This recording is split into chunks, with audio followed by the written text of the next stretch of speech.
ল্যাবের ডাক্তার বলছে এখানে তো ফাঁকা নেই 1:30-2টা পর্যন্ত আমার রুগীকে আমি রাখতেই পারবো না, উনি আনস্টেবল হয়ে অবস্থা খারাপ হয়ে যায়। এটা খালুর ভালো সংবাদ না শোনা পর্যন্ত কেমন জানি একটা অস্থিরতা লাগতেছে। অনেক হেল্প করতেছে, পেঁয়াজ নিয়ে এসে ছিলে দেওয়ার চেষ্টা করতেছে। আর আজকে যেসব ঘটনা ঘটছে এটা হচ্ছে আমি বলবো একটা মিরাকেল হয়েছে। যদি মা মারা যায় তাহলে সন্তানের তো কাজ করে খাইতে হবে। তুমি তো রান্নাই পারতাম আমার সংসারে আসে আসতেছো কেন? শিখছি না। একটা সিম কত কথা বলে দেখেন, এই কাকটা পেঁপেটা খেয়ে ফেলছে। কালকে থেকে পেঁপেটা পাকছে, আর বৃষ্টি, ছাদে কেউ আসে নাই, দেখতেও পারে নাই।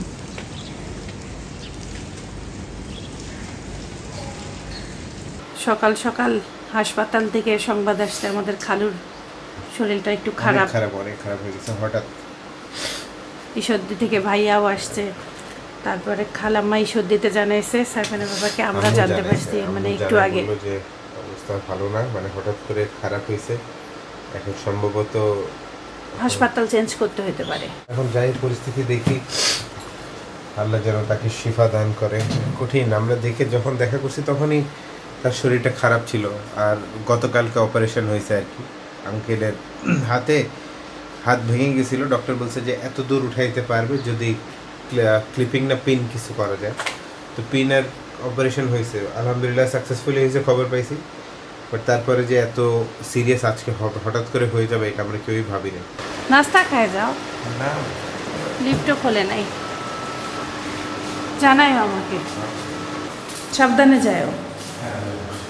অনেক কাপড় ধুইছে, সব ভিজে গেছে, রাতে বৃষ্টিতে বারান্দায় ছিল, এখন নিয়ে এসে যে ফ্যান ছেড়ে দিছি। সাইফানের পাপারটা গোলায় রাখলাম। সাইফানের পাপা ফোন দিছিল, খালুকে এখন হাসপাতাল চেঞ্জ করতে হবে, কোনো হাসপাতালের সিট খালি নাই, আইসিইউ খালি নাই, কিছু বুঝতেছে না। এখন সাইফানের বাবা আরেকটা বিআরবি হাসপাতালে যায়, দেখতেছে ওখানকার আইসিইউটা খালি আছে নাকি।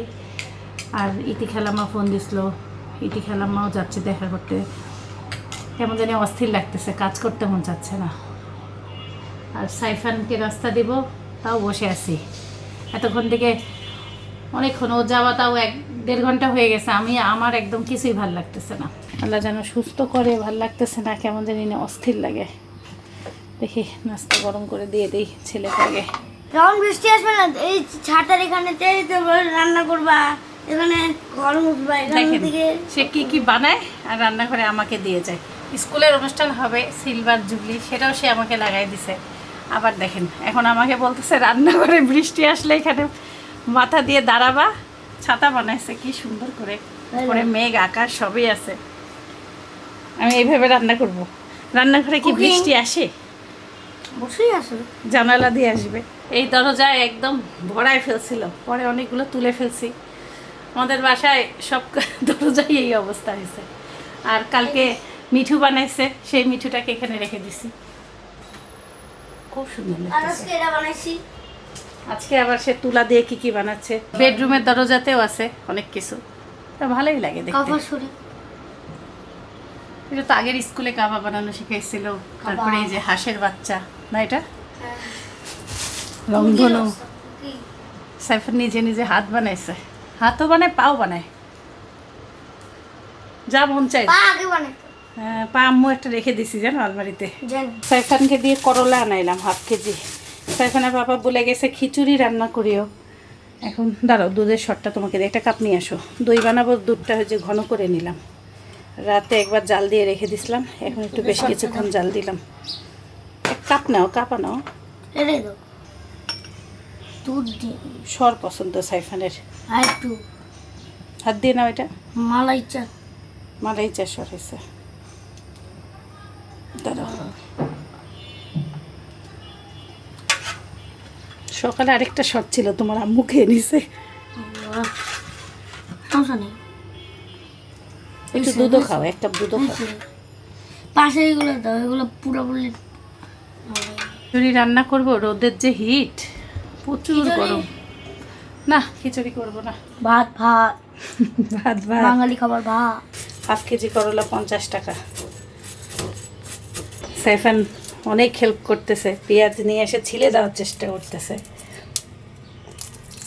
সাইফানকে আম্মু জিজ্ঞাসা করছে এখানে অড নাম্বার না ইভেন নাম্বার, পেঁয়াজগুলো একটু কাউন্ট করে বলো তো দেখি। কয়টা জানি আছে? 9টা নাকি? হ্যাঁ আস্তে আস্তে হাতে লাগবে, আমি কাটতেছি, তোমাকে ছিলা লাগবে না, এনে দিছো এটাই অনেক কিছু।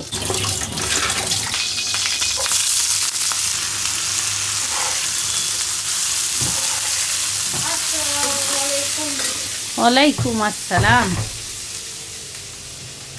দেখছো কাজ করতে ভালো লাগে না? আলু আর করলা ভাজিতে দিব, দরকার নেই, থাক আজকে দিব না, দিব না বাবা, দিব না, থাক। হ্যাঁ না দিয়ে দিচ্ছি করলা ভাজি, অন্য কিছু বানাবো এখন, রাখো আলুটা। আমার ইঞ্জিনিয়ার ছেলে হেলিকপ্টার ভেঙে আবার তাকে চার্জ দেওয়ার জিনিস কি করে, আবার আলু দিয়ে এই এই এই এই কানের মধ্যে আলু কেন? কানের মধ্যে ওটা ঢুকলে কান ভালো থাকবে? একবারে আলু আর কানে আটকায় যাবে, তখন বিপদ হয়ে যাবে। আলুতে আওয়াজ হচ্ছে। আলুতে আওয়াজ হবে না তো, আলুর ভিতরে আওয়াজ শুনতে চাচ্ছ? আলুর কি জীবন আছে? অবশ্যই আছে। যখন না আলুর জীবন না, নাই, আওয়াজ- বাট যখন এটা হবে না তখন ও একটা ভাইব্রেশন করবে। ও সেটা দেখতে চাচ্ছ? বিসমিল্লাহ।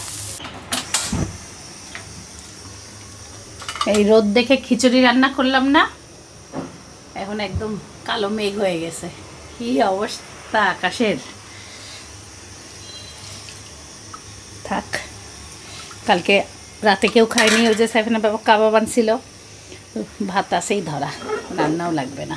ছোট ছোট আলু দেই, দেখি কয়টা ছিলতে পারি, কয়েকটা দিয়ে দেই। পার্টি তুলে পার্টি সেটাই বেঁধে দেবো মান তুমি করো না। দোল দোল দোলনি রাঙা মাথায় চিরনি এনে দেবো হাট থেকে মান তুমি করো না। নটন নটন খোপাটি তুলে এনে দো পাটি রাঙা ফিতায় বেঁধে দেবো মান তুমি করো না।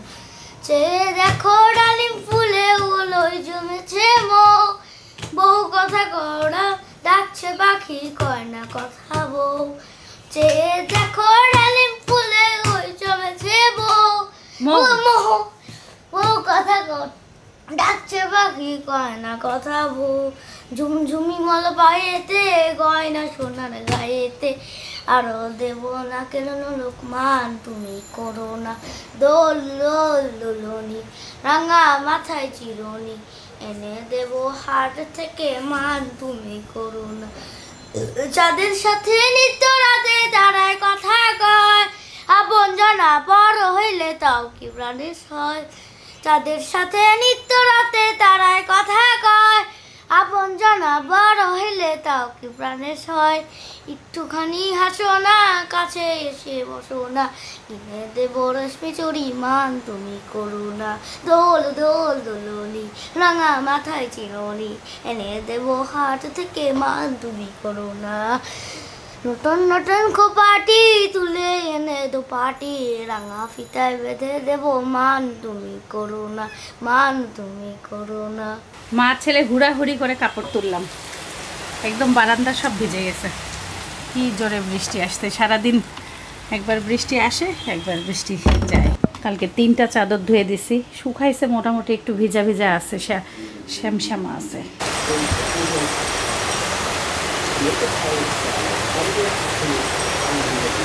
এদিকে আর আলু ছিলতে পারিনি, দৌড় দিছি, দেখি কয়েকটা আলু ছিলে দেই।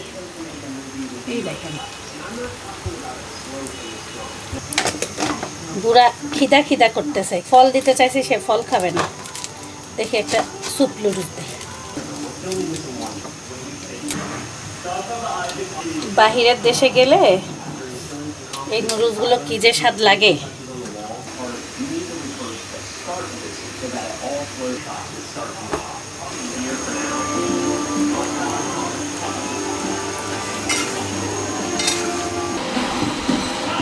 এই এটা তো ভুল হয়েছে, FY14 বানাম কি? ও না আগে না, দাঁড়াও, কই? Oh you are So it turns out this whole one-shot movie thing is a lot.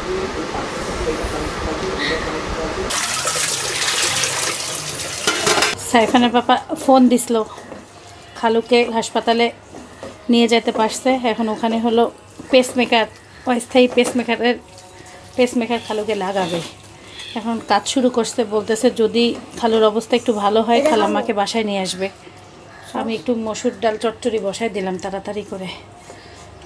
যদি আসে, হ্যাঁ যদি আসে।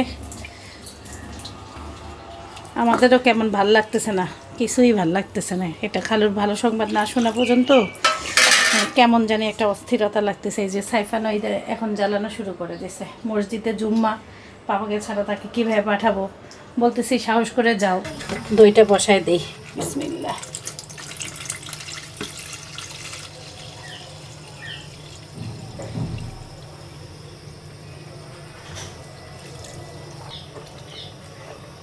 টক দই বসাই দিছি কাঁথার নিচে। আর ঋষির হলুদের পাঞ্জাবি, সুন্দর লাগতেছে সাইফানকে। সাইফানকে আর সাইফানের পাপাকে হলুদের পাঞ্জাবি দিছে। সাইফানের পাপারটা একটু ছোট হয়েছে, সাইফানের নানাকে ওইটা দিয়ে দিছে। বেশি বেশি করে সিরাজ খালুর জন্য দোয়া করবা, তারপর ঋষির জন্য দোয়া করবা। ঋষির বিয়ে ভালো মতন ভাবে যেন সব কিছু হয়ে যায় আজকে। হ্যাঁ, সুন্দরভাবে দোয়া করে। নামাজের জন্য রিপোর্ট করতেছে।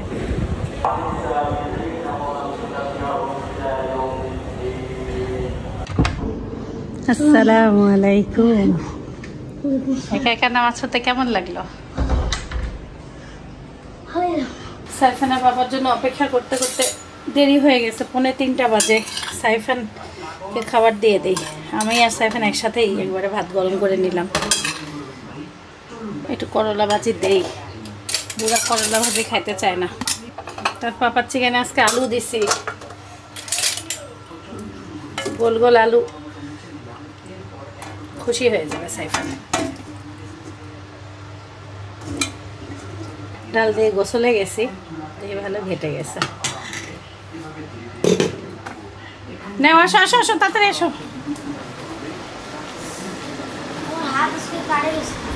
কোথায় খাওয়াই দিব? সাইফানের বাবা হাসপাতাল থেকে আসলো। এখন আঙ্কেলের অবস্থা যদি বলতে গেলে সকাল থেকে খুবই খারাপ ছিল, রাত থেকে খুবই খুবই খুবই খারাপ ছিল। তো আল্লাহ স্বয়ং দ্বিতীয় একটা চান্স দিয়েছে আমি মনে করি। এখন আঙ্কেলকে মেশিনের মাধ্যমে তার একটা টেম্পোরারি পেসমেকার বসানো হয়েছে। এখন টেম্পোরারি পেসমেকারের মাধ্যমে তার হার্ট এখন বিট করতেছে। এখন কালকে খালু কি কথা বলতে পারছে? আমি কথা বলতে দেখি না, চোখ খোলা দেখছি, পা নড়াইতে দেখছি, হাঁটু উঠা করছি। যখন আমরা অ্যাম্বুলেন্সে উঠাই, তখন আমরা ইতিহান্টি আমরা সব একসাথে অ্যাম্বুলেন্সে যখন উঠাই, তখন অ্যাম্বুলেন্সে উঠানোর পরে তারপরে আমরা যখন নামছি তখন আমরা অ্যাম্বুলেন্সের পিছে ছিলাম, সাথে সাথে করে ওরা সিসিইউতে নিয়ে গেছে।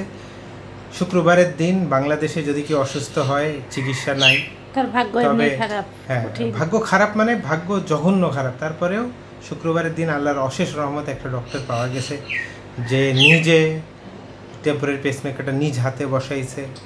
আর আজকে যেসব ঘটনা ঘটছে এটা হচ্ছে আমি বলবো একটা মিরাকেল হয়েছে, অলৌকিক ঘটনা, একের পর এক অলৌকিক ঘটনা। এগুলো ঘটনা এখন আমার খারাপ লাগতেছে, ফ্রেশ হইতে হবে, খাইতে হবে। আল্লাহ যেন খালুকে সুস্থ করে দেয়, এটাই। আল্লাহ যেন সুস্থ করে দেয়। এদিকে হাত ভাঙা, আবার হার্টের সমস্যা। আল্লাহ যেন পরিবারের সবাইকে শক্তি দেয়। মানে এইটা একটা কি জানো, অনেক বড় একটা যুদ্ধ।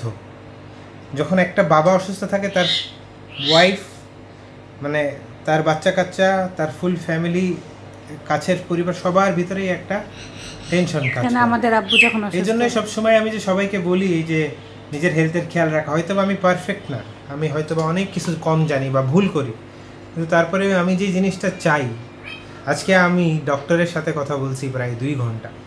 তার সাথে আমি কথা বলছি যে আমার যেটা প্রশ্ন ছিল সব থেকে বড় প্রশ্ন, যে স্যার আপনি কি রাতের ঘুমটা ঠিক মতন করেন? 7 থেকে 8 ঘন্টা। বললো না। চেম্বার থেকে বাসায় ফিরতে ফিরতে রাত বাজে 1:30। তারপরে সকালবেলা আবার হসপিটালে যেতে হয়। তার মধ্যে কখন রাত বিরাত, তাহলে ওরা নিজেরাই রেস্ট পায় না। দরকার রেস্ট, কিন্তু পায় না। তো ডাক্তার নিজেই বলছে কি করে রোগীর জীবন বাঁচবে ডাক্তার রেস্ট খাইলে? এটাই তো তার জীবন কি, তার জীবনও তো শেষ। মানে সে যাকে চিকিৎসা দিচ্ছে সে নিজে সুস্থ না থাকলে তারও তো হার্টের প্রবলেম হবে। বা হচ্ছে। আসলে কঠিন সবার জন্য। মানে অনেক কিছু আজকে অনেক কিছু শিখলাম, জানলাম। আর মেন কথাটা হচ্ছে যে আমরা বাস্তব কথা বলি, আমরা যে দেশে থাকি বাংলাদেশ, ওটা অনেকের শুনতে অনেক কষ্ট হবে। আমরা যদি নিজেদের হেলথের খেয়াল না রাখি, নিজের থেকে যদি সচেতন না হই, ভবিষ্যৎ মানে বেশি ভবিষ্যৎ না, নিয়ার ফিউচারই আমাদের সবারই অনেক খারাপ দিন আসতেছে। এটা বলতে অনেক খারাপ কষ্ট হচ্ছে আমার নিজেরই, বাট আনফর্চুনেটলি এটা বাংলাদেশ না, অ্যাকচুয়ালি আমরা সবাই যদি আমাদের হেলথের প্রতি মনোযোগী না হই, খুবই খারাপ দিন সামনে আসতেছে। কারণ যে যত কাছ থেকে আমি যত পেশেন্ট দেখছি, মানে আঙ্কেলকে আমরা ভর্তি করছি, অ্যাডমিশন ফি এখানে দিলাম, একজন ভর্তি করছে তার পেশেন্টকে, বলতেছে তার পেশেন্ট মারা গেছে। পেশেন্ট মারা গেছে, কি করবে এখন? টাকা পয়সা দিছে জমা 50,000 অ্যাডভান্স, টাকাটা ফেরত নিবে কীভাবে? ওখানে যান, এখানে যান। তারপরে যখন সিসিইউতে গেলাম আঙ্কেলের ওখানে, ওরা বলতেছে হ্যাঁ একজন মারা গেছে, ওনাকে আমরা পরিষ্কার করে বের করব। এখন মানে আঙ্কেলকে ঢুকাইছে, আমরা ডাক্তারের সাথে কথা বলবো, যে ফিডব্যাক দিব, সেটার জন্য একজন মারা গেছে। তারপরে মানে কান্নাকাটি, এক মহিলা কাঁদতেছে, তার বাচ্চা 20 দিন হইল অসুস্থ, কিডনি। ওই বাচ্চাটাই মারা গেছে? না না, ওইটা না, আরেকজন। মানে দেখতেছি সবই খারাপ। আর হার্টের যেই সব জায়গাগুলো, আইসিইউ মানে সিসিইউ, এগুলো তো সব খারাপ রুগীরাই যায়। কথা বুঝো নাই? আমি একটা সাজেশন দিব আজকে দর্শকদের, যে আপনারা যেখানেই যাবেন, যদি কেউ বলে যে এখানে চিকিৎসা হবে না, যেমন আমি যখন গেলাম বললাম চিকিৎসা হবে না, কোথায় কোথায় চিকিৎসা হবে একটু যদি বলতে পারবেন? পপুলারে যখন গেলাম, পপুলারে কোথায় কিছু জানো? সিসিইউর ভিতরে ডক্টরের সাথে কথা বলছি। ওই সিসিইউতে যাওয়ার পরে জানতে পারলাম যে ওনার কি জিনিসটা দরকার। আগে আমরা খুঁজতেছিলাম সিসিইউতে বেড দরকার নেই, সিসিইউতে বেড অনেক হসপিটালেই পাবেন। ওনার কি দরকার? তখন বলে ওনার দরকার টিপিএম, টেম্পোরারি পেসমেকার। দেখা মাত্রই বোঝা গেল? রিপোর্ট দিয়েছি আমি, রিপোর্ট নিয়ে যাচ্ছি। টিপিএম যেখানে হবে সেখানে হবে। কোথায় হবে টিপিএম? তখন বললো উনি ল্যাব এইডে যেতে। ল্যাব এইডে যাওয়ার পরে ল্যাব এইডের ডাক্তার বলছে এখানে তো ফাঁকা নেই, 1:30 পর্যন্ত আমার রুগীকে আমি রাখতেই পারবো না, উনি আনস্টেবল হয়ে অবস্থা খারাপ হয়ে যাবে, আমার টাইম নাই হাতে। তারপরে উনি একটা হসপিটালের মানুষ কোনোদিন অন্য হসপিটালের কথা বলতে পারে না, রুলসে নেই। কি বলো? সে আমাকে শুধু ম্যানেজ করে দেয় নাই, এমন একটা ফেরেস্তার নাম্বার দিছে, যে ফেরেস্তা বললাম তো ওই হসপিটাল থেকে অ্যাম্বুলেন্স পর্যন্ত রেডি করে দিছে। আমরা যখন ওখানে গেছি ওখানে সব কিছু ব্যবস্থা করে দিছে। আল্লাহর কাছে এটাই তো আল্লাহর রহমত। ওগুলো বিশাল ব্যাপার, শান্তি মানে এটাই। তুমি আমার ফোন দিয়ে বললা খালাম্মা আসবে, আমি আবার ডাল চচ্চড়ি দিছি। এই দেখো, বলি নাই আসবে, মানে বলছিলাম যে চলেন আমার বাসায় যাই, আমি আবার ডাল চচ্চড়ি দিলাম যে রেস্ট নিয়ে, বললাম একটু রেস্ট নিয়ে। দেখো ছোট আলু দিছি 2-1টা করে।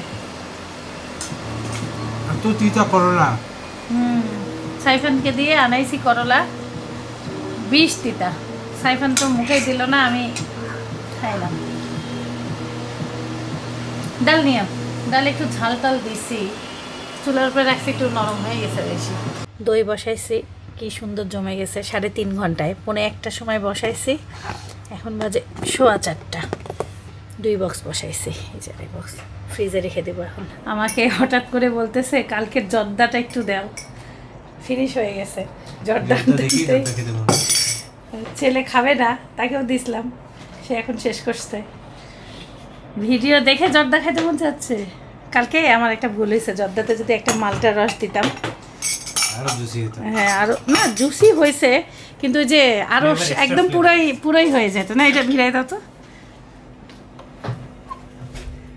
ভিডিও দেখে মানে কোনো জিনিস পরের দিন খাইতে বেশি ইচ্ছা হয়।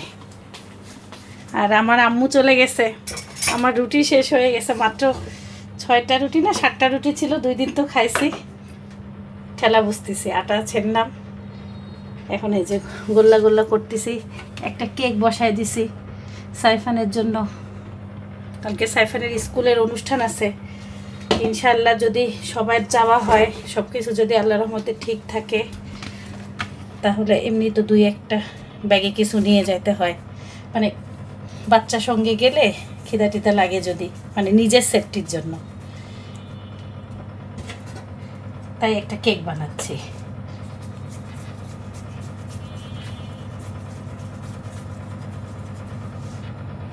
আটা ভালোই সেনছে, অনেকগুলো সেনছে। এখন রুটি বানাইতে মনে হয় মিনিমাম 1-1.5 ঘন্টা তো লাগবেই। এত রান্নাঘরে গরম, আমার মনে হচ্ছে মাথা একটা চক্কর দিছে। চা বানাই নিচ্ছি, চা খাইতে পারি নাই, এমন খারাপ লাগতেছে। কতদিন রুটি বানাই না। রুটি ঢাকাতে আসার পরে আম্মু দিয়েছে, ওগুলো খাইছি, তারপরে মনে আমি একবার বানাইছি। আর গত 3 সপ্তাহ থেকে 3-4 সপ্তাহ আম্মু বানাচ্ছে।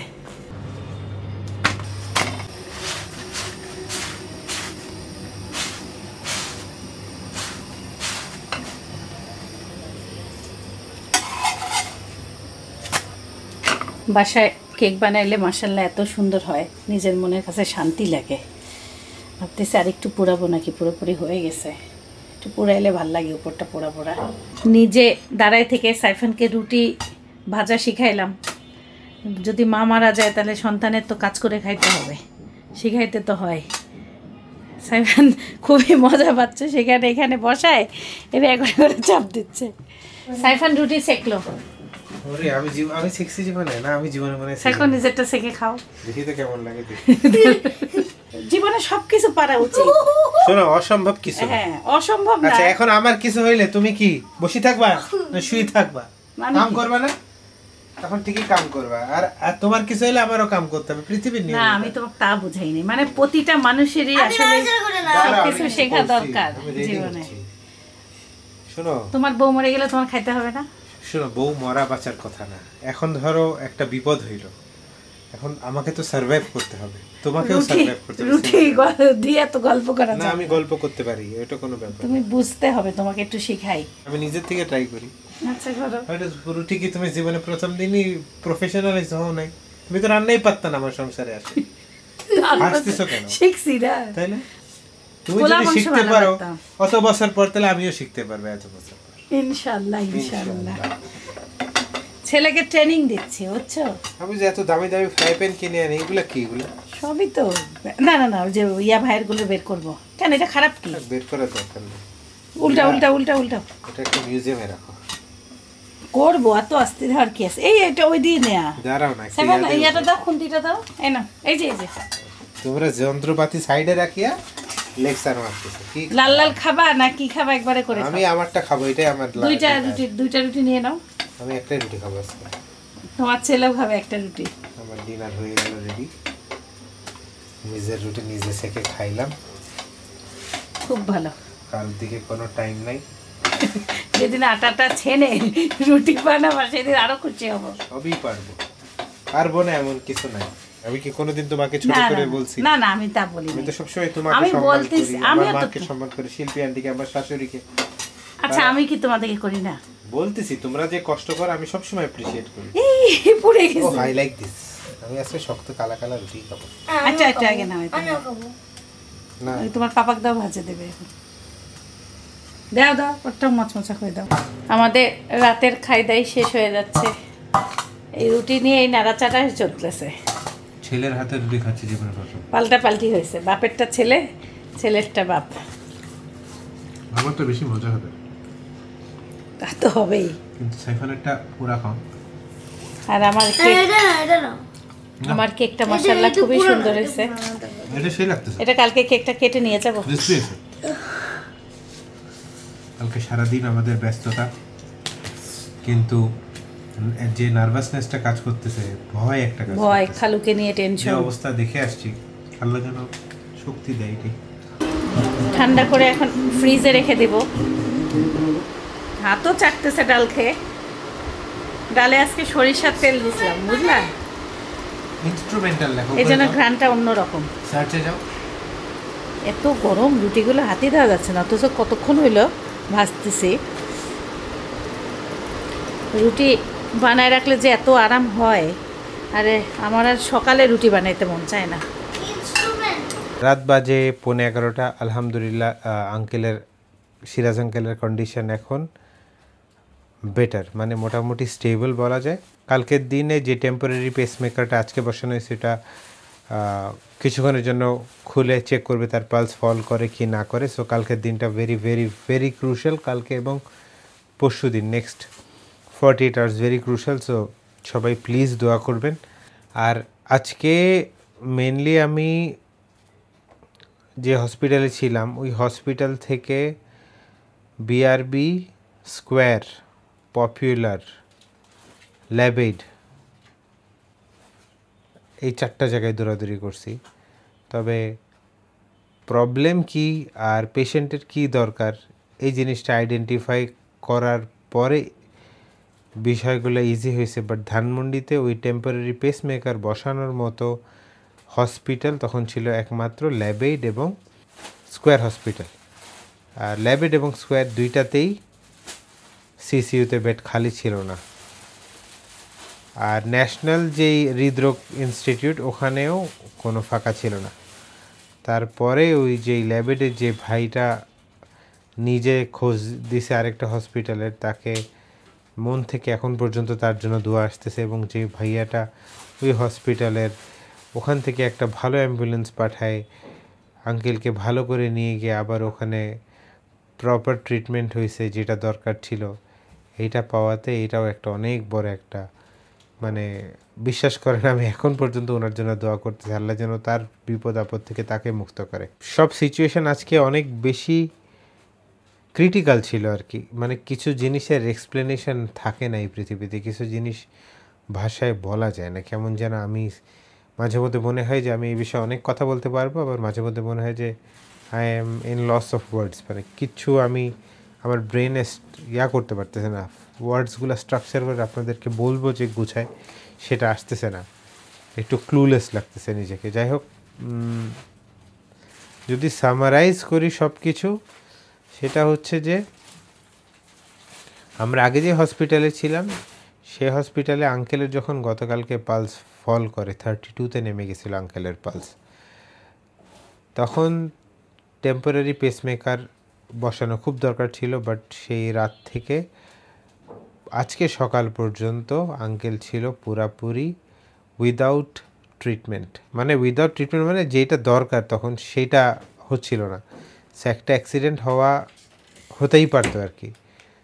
তারপরে আঙ্কেলকে একটা হসপিটাল থেকে আরেকটা হসপিটালে ট্রাভেল করা এটাও একটা রিস্ক ছিল। বাট আজকে যেহেতু শুক্রবার ট্রাফিক জ্যাম ছিল না দেখে একদিক দিয়ে আমরা একটু বেঁচে গেছি। বাট শুক্রবারের দিন সকালবেলা একটা বড় ডক্টর, বড় মানে বলতে গেলে ডিপার্টমেন্ট হেড, যে আঙ্কেলকে দেখছে, ট্রিটমেন্ট করছে, নিজে প্রসেসটা করছে, এটা আমার কাছে এখন পর্যন্ত অবিশ্বাস্য মনে হচ্ছে, মিরাকেল লাগতেছে। যাই হোক, অনেক টায়ার্ড লাগতেছে। সবাই ভালো থাকবেন, সুস্থ থাকবেন। কালকের দিনটা আমাদের জন্য অনেক ব্যস্ত থাকবো।